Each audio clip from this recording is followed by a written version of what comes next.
Muito obrigada, Sr. Presidente. Cumprimento o Dr. Luís Pinheiro. Obrigada por estar aqui, por nos ajudar a compreender, de facto, como é que foi a sucessão destes eventos.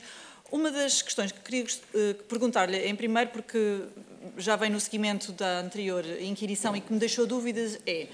Portanto, mencionou que a marcação da consulta tem origem na sinalização por parte do Sr. Secretário de Estado. Mas também mencionou que os médicos têm a liberdade de marcar as consultas e que, portanto, não têm qualquer condicionamento relativamente a isso. Ora, se a própria Mãe das Gêmeas já tinha remetido um e-mail... Pelo menos eu entendo que não devem ter. Pronto. Se a Mãe das Gêmeas, até então, já tinha remetido, julgo que foi no dia 14 de novembro, um e-mail diretamente à doutora Teresa Moreno, a requerer essa consulta, porque é que isso não foi um fator suficiente para se proceder à marcação da consulta e foi necessária a sinalização do Sr. Secretário de Estado? Essa é uma boa pergunta, Sra. Deputada, mas quem poderá responder a ela é apenas a doutora Teresa Moreno. Sim, mas na altura era o diretor clínico e, portanto, era superior hierárquico da doutora Teresa Moreno. Mas eu só tive... Acresce que, deixe-me só claro, terminar, que tinha recebido informação desse e-mail através da doutora Ana, peço desculpa, Ana Isabel, que era a diretora do Departamento de Pediatria, que tinha remetido o e-mail para si. Não.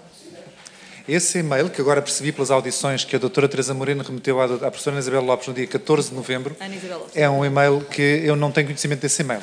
O que a professora Ana Isabel Lopes me transmitiu foi o que eu citei na minha declaração, foi de que haveria informação de casos a carecerem de discussão e que tinham várias origens. Portanto, não havia nenhuma menção específica a ninguém. Portanto, não recebi esse e-mail da doutora Teresa Moreno em que ela...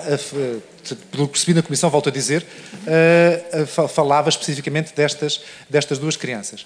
O momento em que tive conhecimento destas duas crianças foi através do e-mail de dia 20 de novembro. Até houve uma confusão aqui no passado, nomeadamente até do próprio Dr. António Lacerda Salles, que na sua própria pronúncia afirma que eu tive conhecimento do caso destas duas crianças no dia 15 de novembro. Isso é por mim claramente refutado, porque não tive. Não tive porque não tive. Podia ter tido, mas de facto não tive, e portanto, como não tive, não posso dizer que tive. Portanto, o conhecimento que tive destas duas crianças especificamente e das características clínicas que poderiam levar a que carecesse de observação foi no dia 20 de novembro e depois no dia 21. Portanto, é apenas isso. E voltando também atrás, à parte relativa às declarações da doutora Teresa Moreno, porque também aqui ficou uma dúvida a meu ver. E daquilo que eu me recordo das declarações, tanto da doutora Teresa Moreno como da doutora Ana Isabel Fonseca, a doutora Ana Isabel Fonseca não refutou que o doutor Luís Pinheiro tinha dado indicação para se marcar a consulta. Refutou que, eventualmente, não se recordava de ter dito que teria sido por ordem de alguém acima do Sr. Secretário de Estado. E, portanto, eu gostava que nos esclarecesse também esse ponto. Refuto que recebi indicações de quem quer que fosse acima de quem quer que fosse, reitero, e reforço que, de facto, a minha indicação... Que outra coisa poderia eu fazer enquanto médico-diretor clínico quando o departamento e os meus colegas médicos me dizem temos aqui estas duas crianças com esta doença que precisarão de uma consulta. Marcamos ou não marcamos? Com certeza que marcam. Tal que eu reafirmo aquilo que disse. Nenhum médico pode ou deve ser impedido de observar em consulta pessoas doentes, cidadãos, que entendam ter indicação clínica para ser observados. Portanto, a hierarquia, que eu há bocado também aqui abordei, a hierarquia entre o diretor clínico e os médicos não é uma hierarquia para a decisão clínica. É uma hierarquia, chamemos-lhe funcional ou estrutural. Mal seria se o diretor clínico tivesse o pejo de tentar modular ou coartar a decisão clínica dos médicos e, portanto, perante a colocação da indicação clínica e a marcação da consulta, com certeza que eu não poderia de forma alguma ter outra atuação que não fosse a de alinhar, autorizar, validar, podemos usar os termos que quisermos para esse efeito, sendo que o processo primeiro foi naturalmente a colocação da indicação.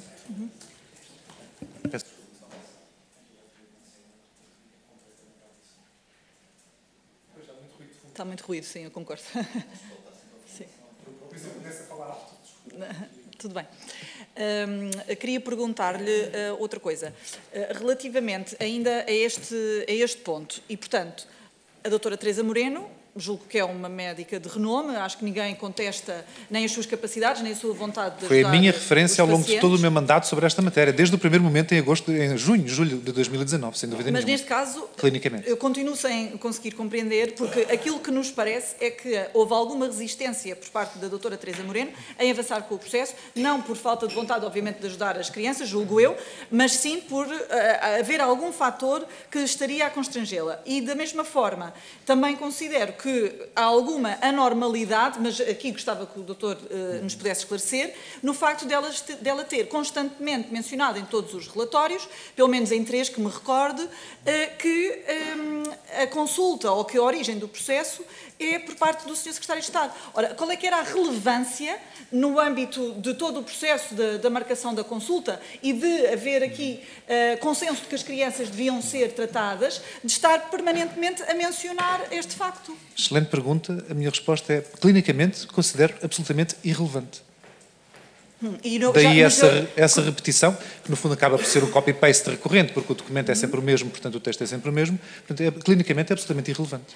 E foi, para mim, enquanto diretor clínico, absolutamente irrelevante para a análise da situação clínica e do alinhamento que tive com os clínicos para a marcação da consulta. Mas a origem é irrelevante. Alguma vez viu outros casos idênticos em que também tinha sido feita essa referência? Ver outros casos em que houvesse essa referência, a ter havido uma sinalização por parte de alguma entidade política, não vi, mas também não ando a ver todos os casos do que as pessoas escrevem, mas de facto considero clinicamente irrelevante essa menção. No relatório da IGAS, julgo que consta lá, foi numa das vezes em que prestou declarações, mencionou que o circuito mais comum em situações excepcionais era a tutela fazer pedidos diretamente ao Conselho de Administração. Eu gostava que nos explicasse como é que isto se coaduna com o regulamento do Sistema Integrado de Referenciação e gestão do acesso à primeira consulta de especialidade. Está fora de contexto, é isso? Exato.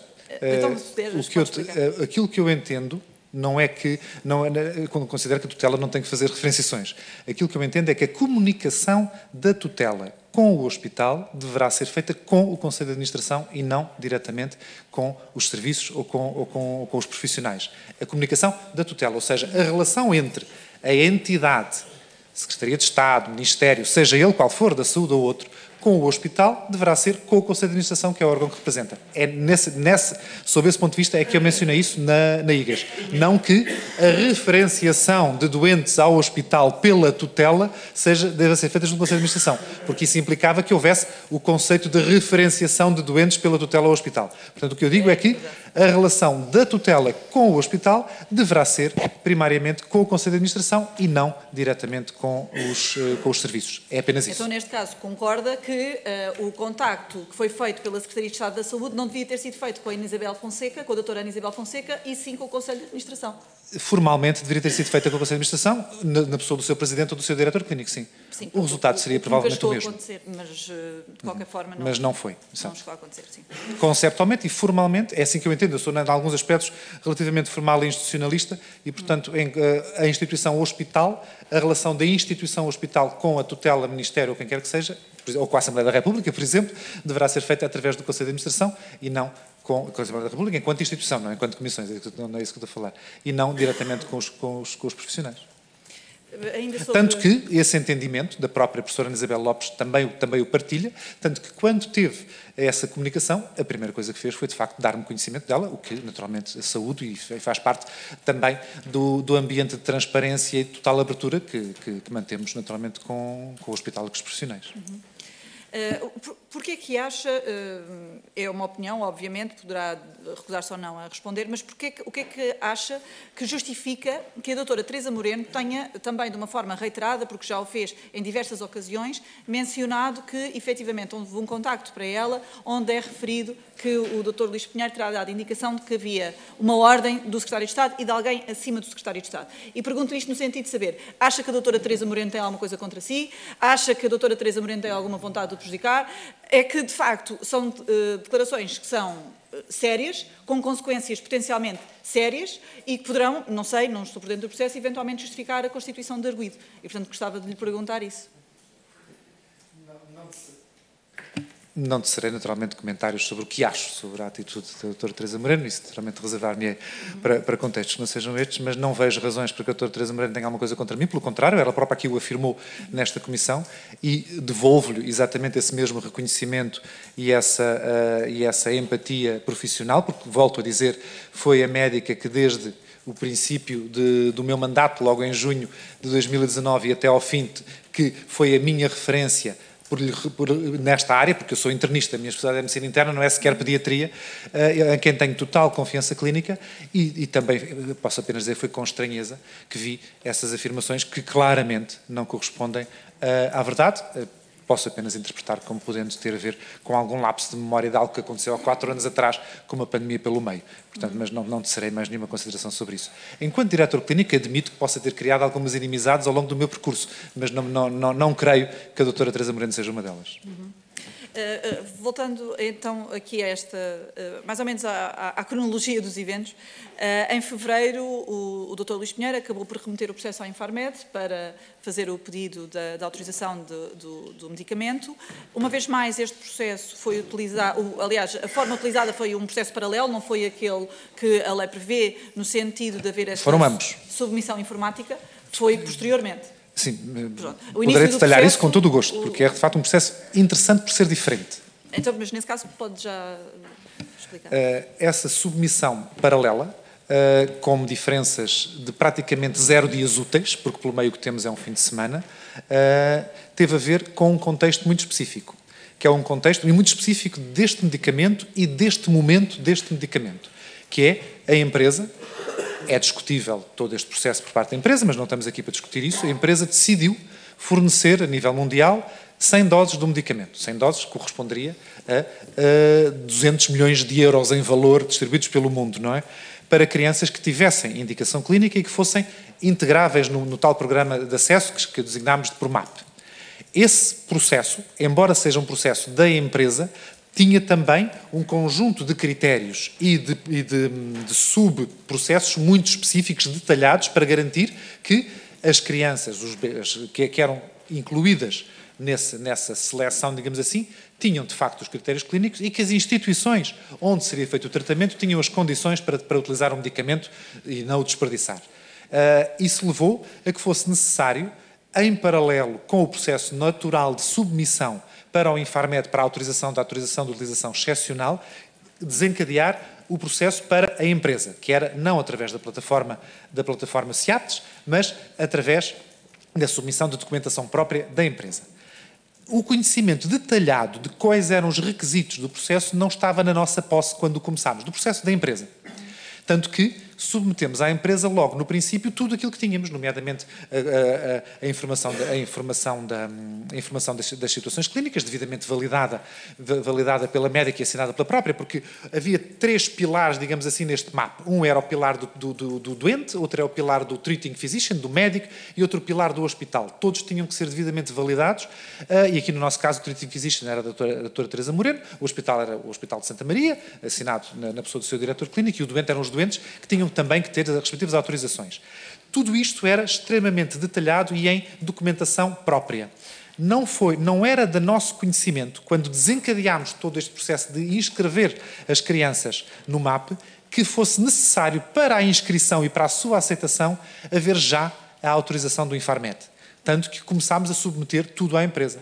E depois de já estar tudo na posse da empresa, é que tivemos o conhecimento, ou pelo menos eu tive, através da doutora Teresa Moreno, que era necessário essa autorização já formal de utilização por parte do Infarmed para que as crianças pudessem ser inscritas. Não era que fossem ter o medicamento, era para serem inscritas no processo de seleção. E perante esse conhecimento de que era preciso essa autorização, solicitámo-la. O que não tinha que ser obrigatoriamente o equivalente à AUE formal. Mas o Infarmed entendeu, e provavelmente bem, de que o que faria sentido era que correspondesse à AUE formal. E essa é a razão, porque toda a informação é fornecida até antes do próprio CIAPTES ao Infarmed, porque tínhamos inclusive um timing para tentarmos que as crianças fossem incluídas na primeira seleção. Eu quero fugir e vou fugir à palavra sorteio, porque detesto, porque de facto, mas era uma seleção aleatória, pronto. Era uma seleção aleatória. Para poderem ser incluídas nesse primeiro momento de seleção mundial, isso tinha que ocorrer tinham que ter a documentação toda até ao dia 2 ou 3 de março, se não estou em erro. E daí ter feito por tentar obter essa mesma autorização do Infarmed logo com a submissão dos e-mails, com a tal documentação, durante esse fim de semana. Em paralelo com aquilo que estava a acontecer na parte da CFT, que no dia útil seguinte, que foi logo na segunda-feira, terminou a submissão pelo CIATES. E o Infarmed só emitiu a própria autorização de utilização excepcional, que serviu para as duas coisas, já depois do processo do CIATES estar integralmente concluído. Portanto, esta é a razão muito prática, pragmática e clara, porque houve informação que circulou paralelamente por uma via, não lhe chamemos informal porque é formal, porque é através de e-mails institucionais, por pessoas com responsabilidades institucionais, seja do lado do hospital eu próprio, seja do lado do Infarmed, o Conselho Diretivo, e depois pelo próprio CIATES. Mas a emissão da autorização do Infarmed apenas ocorreu e foi desencadeada quando já tinham o processo de CIATES concluído. Esta é a razão muito clara sobre porque é que houve esta decalagem na prática de 2, 3 dias, mas na prática apenas de menos de um dia útil na diferença, porque era durante o fim de semana. E é essa a razão que justifica o ter entrado em contacto diretamente o Dr. Luís Pinheiro com o Presidente do Infarmed? Exatamente.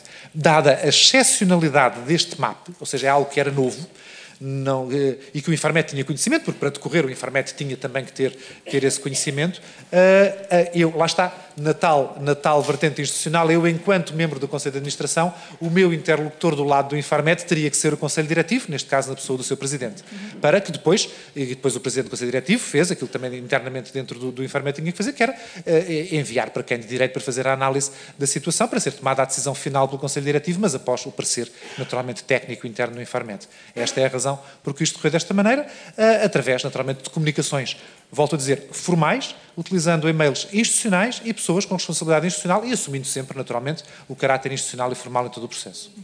Mas neste caso, excluindo a questão da excepcionalidade do caso, teve outros processos em que contactou diretamente o Presidente do Infarmed para tentar resolver situações relativamente a outros pacientes? Ao longo do meu mandato, contactei com o Presidente do Infarmed várias vezes para esclarecer situações ou para tentar resolver situações. Isso faz parte da relação interinstitucional entre um Conselho de Administração e o seu diretor clínico e o Infarmed enquanto autoridade do medicamento. Portanto, é um processo que, inclusive, tinha já começado até em agosto. Então, relembremos que este medicamento carecia de um contexto regulamentar muito particular, em que a interação entre a autoridade reguladora e o hospital que estava a utilizar o medicamento era determinante, nomeadamente entre os dois conselhos, o diretivo e o da administração. Portanto, nem poderia ser de outra forma. O meu interlocutor do lado do Infarmed não poderia ser outra pessoa que não o conselho diretivo, o seu presidente ou o seu vice-presidente, com quem também tive contactos sobre este medicamento e outros. Depois temos um e-mail de 5 de fevereiro da doutora Daniela Silva, a mãe das crianças, para a doutora Teresa Moreno, em que indica que esteve reunida com o Dr. Luís Pinheiro, que foi muito gentil, foi muito atencioso. Depois há ainda um outro e-mail do Dr. Luís Pinheiro para a mãe das gêmeas, em abril, a dizer que o tratamento não está esquecido. E, portanto, aquilo que eu gostava de lhe perguntar é se é normal o Dr. Luís Pinheiro reunir com as famílias ou com os pacientes, os utentes. Se também é normal prestar estes pontos de situação às pessoas e, no fundo, aquilo que queremos saber é se qualquer cidadão que esteja a ser acompanhado, ou naquela altura, no Hospital de Santa Maria, se quisesse reunir com o diretor clínico, se reunia com o diretor clínico. A resposta a essa última pergunta será sim. Não poderemos naturalmente transformar de repente o diretor clínico em alguém com quem todos os cidadãos se reúnem, senão não teremos tempo de fazer o nosso trabalho do seu dia-a-dia. Até porque as reuniões que privilegiamos, e que privilegio enquanto diretor e enquanto médico, é com as equipas clínicas que têm a responsabilidade direta. O contexto específico desta doença e deste medicamento, seja no caso aqui destas duas bebés, seja, por exemplo, no caso da primeira, que foi tratada, pode justificar a que haja uma maior ansiedade por parte dos pais e também pelo desconhecimento de como é que as coisas se processam, porque de facto isto é um processo novo, é um medicamento que não tinha AIM em Portugal, volto a dizer, nós às vezes esquecemos hoje de que àquela data, aquele medicamento na prática não existia em Portugal. Para ser adquirido tinha que ser comprado diretamente à empresa, como quase quem compra algo num supermercado. Não é exatamente a mesma coisa, porque para o utilizarmos, tínhamos que ter a autorização do Infarmed, é verdade, mas não tinha enquadramento regulamentar nenhum em Portugal. E, portanto, havia um contexto de excepcionalidade. Essa excepcionalidade está perfeitamente prevista na lei e a utilização está perfeitamente prevista. Agora, o processo regulamentar é todo ele excepcional e muito unitário. E, portanto, e além de que é um medicamento para uma doença particularmente grave, que traz uma perspectiva de prognóstico absolutamente inovadora e favorável. Qual de nós, olhando para todas as alternativas que havia à data, não preferiria que algum dos seus filhos ou conhecidos fosse tratado com este versus o outro, naturalmente, com certeza todos nós, que sabendo tudo o que sabemos hoje e aquilo que eu fiquei a saber à data, certamente aquele seria o medicamento que toda a gente quereria quem tivesse aquela doença. Lá está, tem que vir depois a observação clínica para a decisão sobre as situações clínicas que de facto têm indicação. Portanto, por todo este contexto, não me fez confusão que houvesse alguma insistência, por vezes, por parte de alguns pais para terem algum feedback sobre o processo, inclusive regulamentar, que para além da componente clínica e do diálogo permanente com as equipas médicas. Aqui mais para retirar um pouco a ansiedade decorrente da componente, chamemos-lhe, burocrática ou administrativa. E foi apenas por isso. Sim, mas neste caso elas estavam a ser acompanhadas, a família Sim. estava a ser acompanhada pela doutora Teresa Moreno. Claro. Porque é que não remetia para a doutora Teresa Moreno os esclarecimentos que deviam ser prestados à família?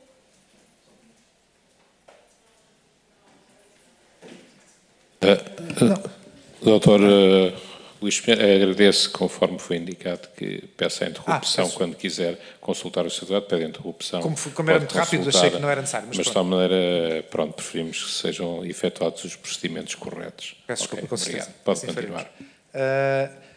A questão é, portanto, a doutora Teresa Moreno continuou a ter a sua relação. Com as crianças. Sim, mas o que é que justificou agora, a necessidade do diretor clínico, de alguma forma, intervir no processo? Precisamente. Uma intervenção pessoal, digamos assim. Porque foi até sentido às vezes, e isso pode acontecer, neste caso como noutros, às vezes é até solicitado à direção do serviço, à direção do departamento, ao diretor clínico, entrar num processo para até retirar alguma carga não clínica de cima das equipas clínicas. E é essa a razão da minha entrada no processo de relação eventualmente direta, mais pontual naturalmente com as famílias, precisamente porque as equipas clínicas têm que se preocupar com a assistência clínica, não com a componente, chamemos-lhe, administrativa e burocrática. E por isso poderia fazer sentido, sempre que houvesse essa necessidade, depois da mediação e até por solicitação, às vezes, das próprias equipas clínicas, isso foi muito claro, por exemplo, na primeira bebé, a primeira bebé que foi tratada, tive também reunião com os pais, e até aí com uma, nós chamemos insistência, mas com uma solicitação expressa da própria equipa clínica, porque fazia sentido retirar alguma dessa carga, precisamente porque e eu próprio dar a cara, portanto, ou seja, temos uma componente administrativa ou burocrática que é complexa e de final eventualmente incerto. Quem tem a responsabilidade sobre ela não é a equipa clínica, é o Conselho de Administração e o diretor clínico pode ser a cara desse mesmo Conselho de Administração, portanto, dar a cara junto das famílias desse mesmo processo, pela positiva ou eventualmente pela negativa, se assim fosse. É apenas isso.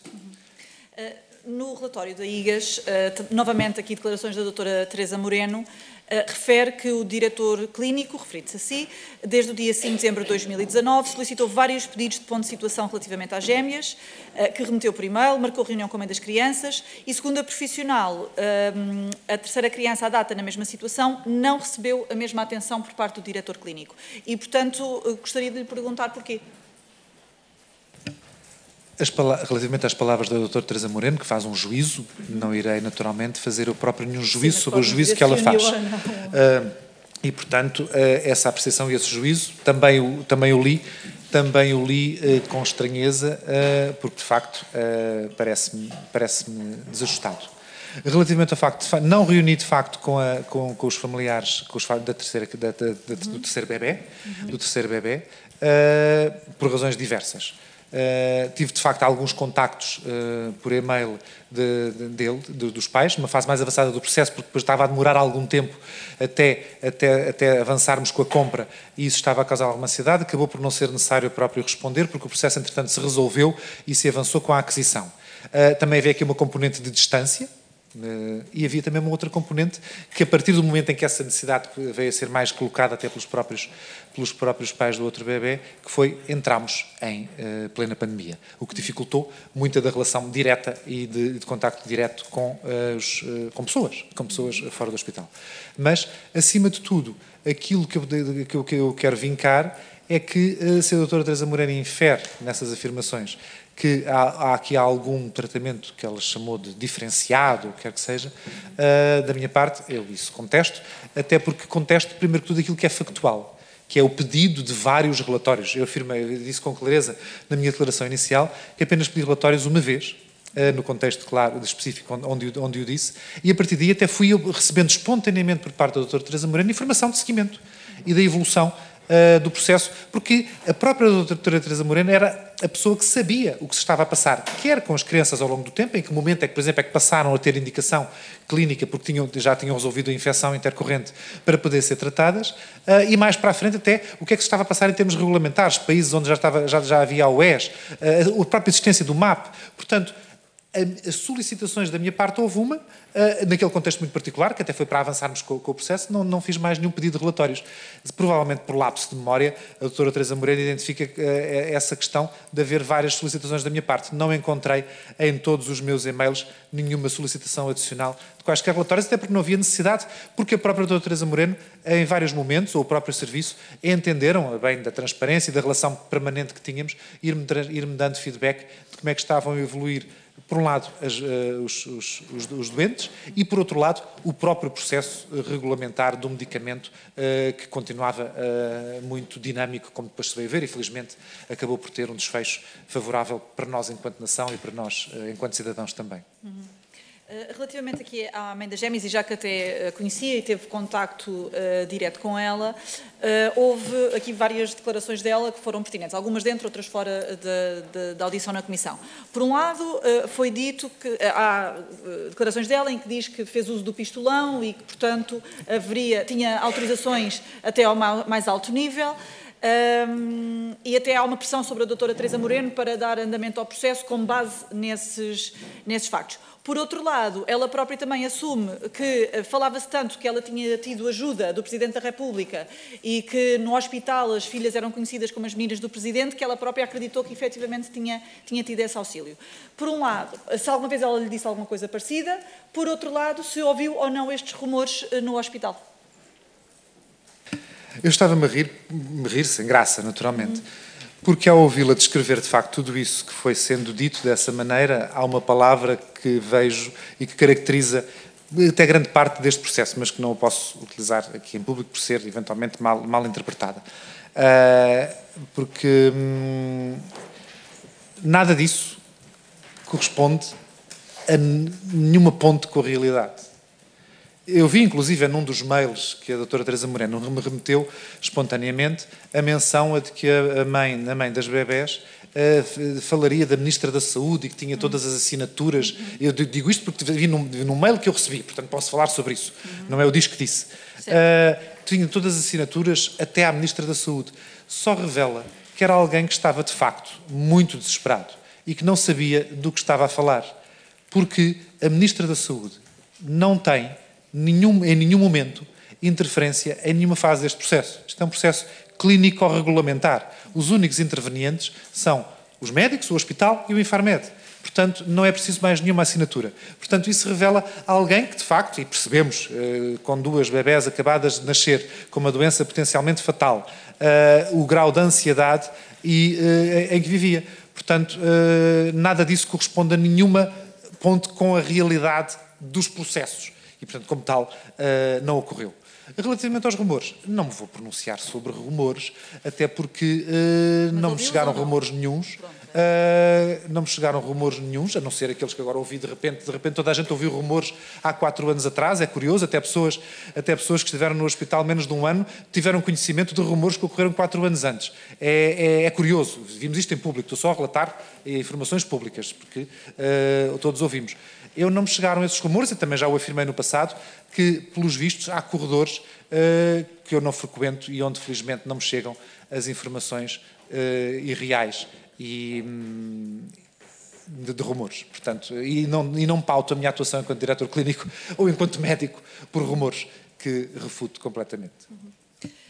Já agora, para finalizar, eu vou-lhe dizer com toda a sinceridade e vou-lhe dizer aquilo que me parece a mim, não estou a dizer que é aquilo que é, estou a dizer que é aquilo que me parece, é que as declarações do Dr. Luís Pinheiro são contraditórias com muitas das outras declarações que tivemos aqui. E, de facto, ouvindo, parece que tudo ocorreu com uma enorme normalidade, mas isso não se coaduna também com aquilo que consta no relatório da IGAS, não se coaduna com a circunstância de haver um processo de investigação no Ministério Público que está a correr os seus termos e, portanto, parece-me que pode haver aqui ainda vários pontos por esclarecer. E um dos pontos que eu gostava de lhe perguntar e que me parece que pode ser pertinente, e não quero que veja isto como nenhum tipo de ofensa ao seu caráter ou à sua pessoa, mas que tem a ver com o facto do Dr. Luís Pinheiro, na função que exercia, ser nomeado pelo Governo. E se a circunstância de ter sido nomeado pelo Governo, de alguma forma, condicionava a sua liberdade de ação ou de decisão, e se decidiu de determinada forma, com receio de ter represálias, com receio de criar algum tipo de mal-estar com o Governo, com receio de futuro não ser indicado, escolhido para outro tipo de cargos, porque parece que isto é algo que pode pairar sobre a cabeça das pessoas, sobre a cabeça dos portugueses, sobre a nossa, e, portanto, acho que era muito importante haver este esclarecimento, e deixe-me, vou já terminar, até porque, efetivamente, há um processo que é aberto pelo Ministério Público, algumas pessoas são constituídas arguidas, nem todas as pessoas que tiveram intervenção no processo foram constituídas arguidas, mas não é o caso do Dr. Luís Pinheiro. E, portanto, gostaria, se pudesse, e esta é a minha última questão. Muito obrigada. Somente, podia só pedir aos seus deputados, por favor, permitam as condições de silêncio para continuarmos a ouvir o Dr. Luís Pinheiro, por favor.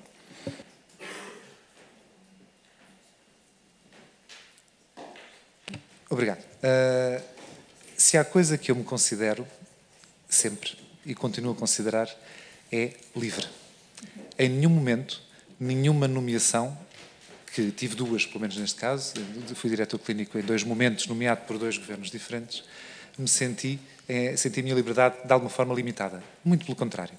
Porque a nossa liberdade está em nós próprios, não está em quem nos nomeia. Porque o ato de nomeação é um ato bionívoco.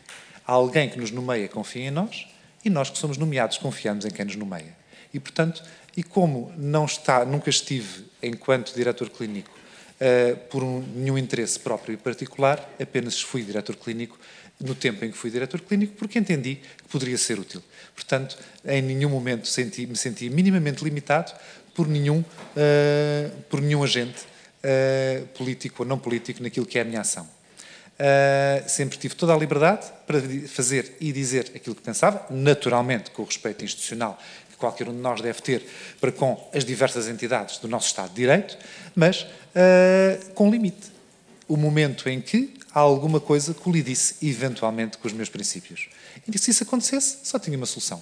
Deixaria de ser diretor clínico e estaria pronto para o fazer a todo momento, ao longo de todo o mandato. Portanto, não. Portanto, a resposta é não. Nunca me senti minimamente pressionado para nenhuma das minhas ações, muito pelo contrário. Até era conhecido nas reuniões e no meio onde participava por ser relativamente espontâneo e aberto nas minhas intervenções, mesmo nas reuniões formais com a tutela, onde sempre disse aquilo que pensava, lá está, com o respeito institucional, mas não deixando de dizer aquilo que pensava e de fazer aquilo que entendia que era o mais correto. Portanto, a resposta é não, nunca tive nenhuma limitação.